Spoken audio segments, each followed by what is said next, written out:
নমস্কার বন্ধুরা, আজকে দেখাবো আপনাদেরকে কিভাবে ঘরোয়া পদ্ধতিতে অ্যালোভেরা জেল বানানো যায়। তো আমার একটা অ্যালোভেরা গাছ ছিল, গাছটা এরকম টব থেকে উপড়ে গেছে। গাছটা এত ওয়েট হয়ে গেছিলো যে এরকম একটা উপড়ে গেছে। তো এখন এটা ফেলে কেন দেবো, এটা তো মানে বলা যেতে পারে মহৌষধি।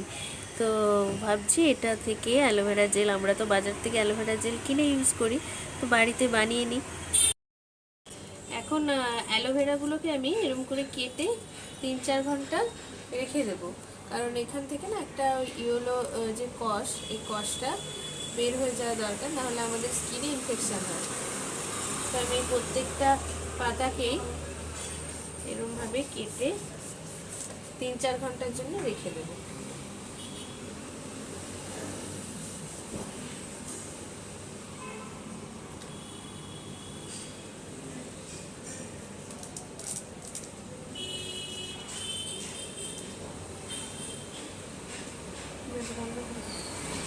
হ্যাঁ, এগুলো রেখে দিতে হবে। ওটা অফ কর ভিডিওটা। এই যে আমি এগুলো সব কেটে দিয়েছি, আর এগুলো থেকে এই যে দেখুন কেমন হলুদ একটা এই যে কষ বেরোচ্ছে। এই যে, তো এইটা এরমভাবে রেখে দিলে এই হলুদ কষটা পুরো বেরিয়ে যাবে, এটা ঝরে যাবে। আমি 3-4 ঘন্টা পরে আবার এটা নিয়ে কাজ শুরু করব। তো 3-4 ঘন্টা পরে আবার আসছি আমি। এই দেখুন প্রায় 3-4 ঘন্টা পরে এলাম, তো অনেকটাই বেরিয়ে গেছে। এই যে পুরো গাটা, যে অংশটা কেটেছি পুরো ইয়েলো হয়ে রয়েছে, এই কষটা বেরিয়েছে, নিচেও পড়েছে এই যে। তো এখন এগুলো আমি এগুলোকে ভালো করে ধুয়ে নেবো, কারণ এই গায়েতে একটু ধুলো টুলোও দেখতে পাচ্ছি আছে এক একটা। তো এগুলো একটু ভালো করে জলে ধুয়ে নেবো, এই ধুলো টুলোগুলো আছে।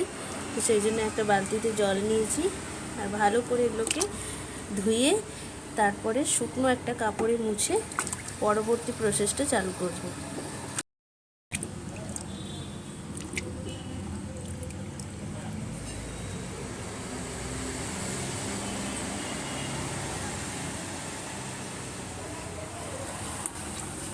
তাড়াতাড়ি করো। তাড়াতাড়ি করছি না, রাখো। ভিতরে আছে অ্যালোভেরাগুলো।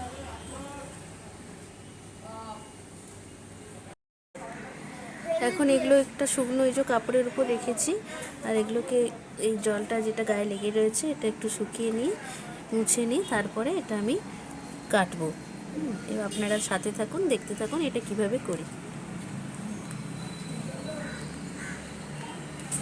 অনেকগুলো বেরিয়েছে, অনেক বড় গাছটা ছিল, তো এটা ক্রিমটাও অনেকটা হবে।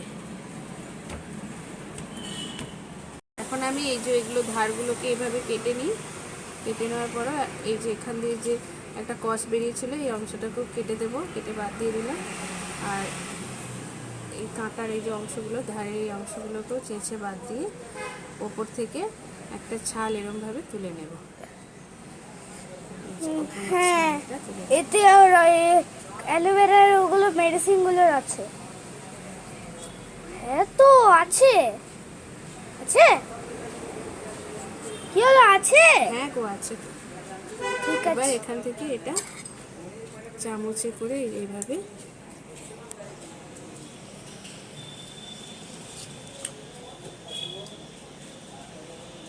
সামনে নিয়ে নিচু কর, এইভাবে এটাকে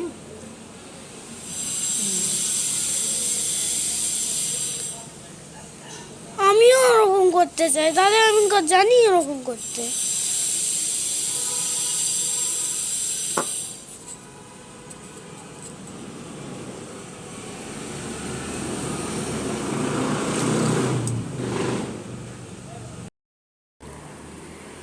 এই যে এতটা বেরিয়েছে, দু বাটি পুরো ফুল এই যে ভর্তি হয়েছে। এবার এটাকে আমি মিক্সার গ্রাইন্ডারে দেব, তারপরে এটা কিভাবে সংরক্ষণ করে রাখা যায় সেটা আপনাদেরকে দেখাবো। এই যে এটা একদম এই যে থকথকে যে অংশটা থাকে ওটা নিয়ে নিয়েছি। তো এবার এটাকে গ্রাইন্ডারে দেব, গ্রাইন্ডারে পুরো পেস্ট করব। আমি দিব, আমি দিব।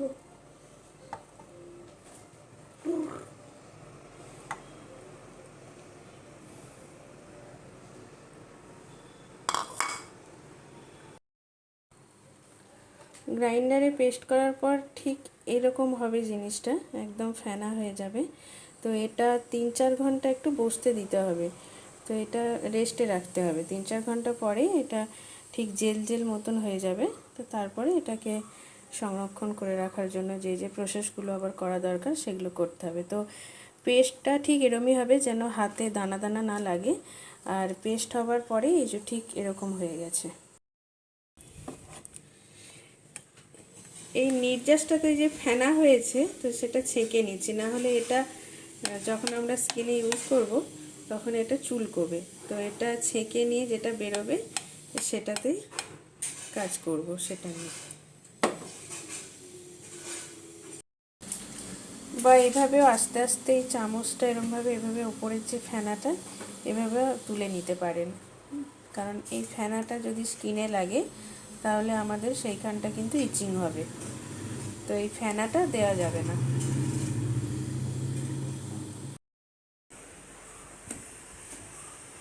তো আমি এখন করছি এটা। তো ছেঁকে এতটা মতন এসেছে, কারণ অনেকটা টাইম লাগবে। তো তো আমি ছোট ছোট শিশিতে ভরে রাখবো।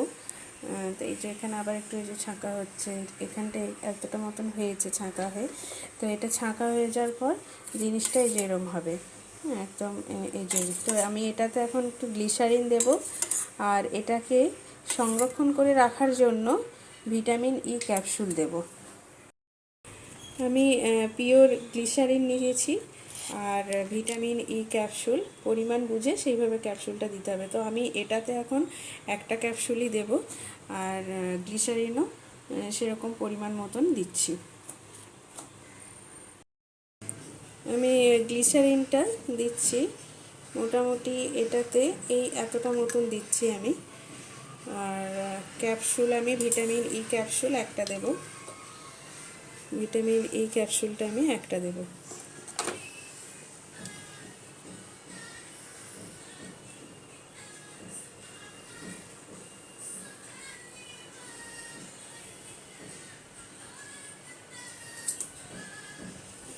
ক্যাপস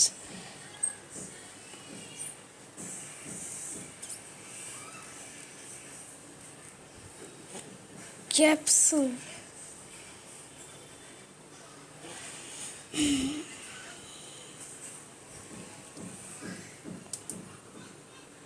তো ভালো করে এবার এটাকে আমি এখানে মিক্স করে নিচ্ছি। তারপর এটা আমি একটা ছোট কাঁচের শিশিতে রাখবো। এটাকে আপনারা ফ্রিজে রাখতে পারেন, তাহলে খুবই ভালো। এটা এখন উইন্টার সিজন, তো এখন বাইরে রাখলেও চলবে, কিন্তু আমাদের এখানে তো এতটা ঠান্ডা নেই, তো আমরা এটাকে ফ্রিজেই রাখবো।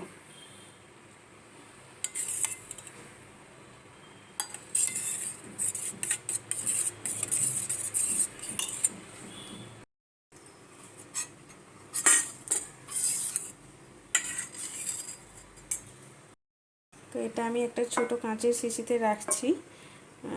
তারপরে আবার বাকিটা একটা বড় কাঁচের শিশিতে বা কাঁচের জারে রাখলে কিন্তু জিনিসটা ভালো থাকবে, অনেক দিন থাকবে। যেমন আমরা আচার এইসব কাঁচের বয়াম, কাঁচের জারে রাখলে জিনিসটা ভালো থাকে অনেক দিন। তো এটাও কাঁচের শিশি বা কাঁচের জারেতে রাখলে কিন্তু এটা ভালো থাকবে অনেক দিন।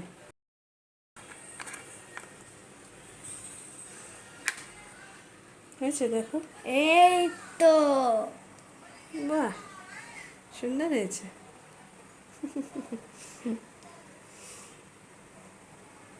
তোমার বাবাকে দেখাচ্ছি তাই।